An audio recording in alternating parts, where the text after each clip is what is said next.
Time for soft talk with Myanmar is over, said Dr. Habib Siddiqui, on Tuesday, November 26, 2013, in his blog spot. An OIC, the Organization of Islamic Countries delegation, which included foreign ministers and senior officials from its member states of Indonesia, Malaysia, Turkey, Saudi Arabia, Egypt, Djibouti, and Bangladesh, recently visited Myanmar.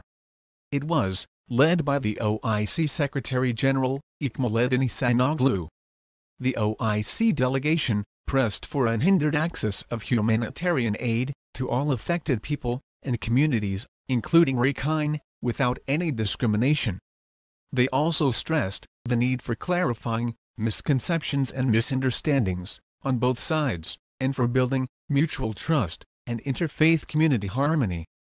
As has become the norm in this mostly Buddhist country that has come to signify the den of intolerance and hatred of our time, the OIC delegation was, however, met by angry demonstrators, especially in the Rakhine state, which has seen more than its share of ethnic cleansing of the Muslim minorities. Some 3,000 protesters, led by Buddhist monks, staged their demonstrations in Rakhine's capital Sittwe, formerly called Akyab, as they toured camps housing mostly displaced Rohingya refugees, as well as some ethnic Rakhines, and met local officials. The delegation visit to Myanmar's commercial capital, Yangon on Friday, also saw nearly 1,000 people carrying no OIC placards. The protests of this kind, organized by the members of the central government and local administration, Buddhist politicians, and monks, are nothing new.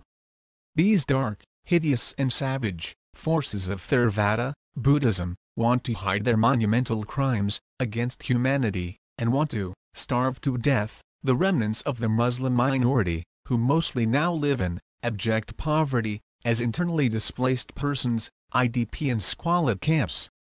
The aid is actually there to a great extent. The aid is actually there to a great extent.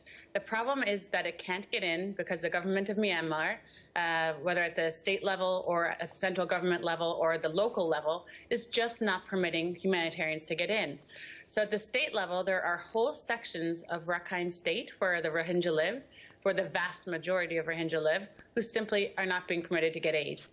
The problem is that it cannot get in because the government of Myanmar, whether at the state level, or at the central government level, or at the local level, is just not permitting humanitarians to get in, said Sarnata Reynolds in her interview on Press TV yesterday.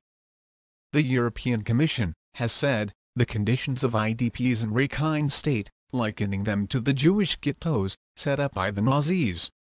Describing the levels of need and deprivation he witnessed on his visit to Sittwe in November, Claus Sorensen, the Director General of the EU's Humanitarian Aid and Civil Protection Department, ECHO, told reporters on November 23, at the conclusion of a 5-day visit, that the conditions cannot be a part of modern society. Mr. Sorensen likened the lack of humanitarian aid and the restrictions on movement for displaced Rohingya as the situation in apartheid era of South Africa or Poland under Nazi occupation. Finally, Dr. Habib Siddiqui said, since founding of the UN, at least 45 genocides and politicides have taken place in our world, resulting in deaths of some 70 million people. It is a shameful record that needs to be improved. So, the time for soft talk with Myanmar is over. It is high time for the UN Security Council to authorize armed intervention in Myanmar by a UN force under Chapter 7 of the UN Charter.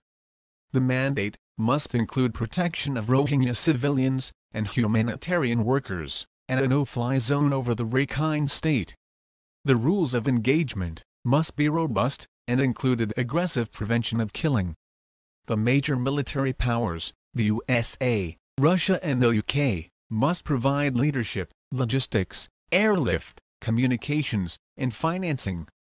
If Myanmar will not permit entry, its membership should be suspended. Myanmar's leaders should be tried in an international criminal court, for committing and aiding crimes against humanity. Nothing short of these will be able to stop these savage criminals. Sooner, the better.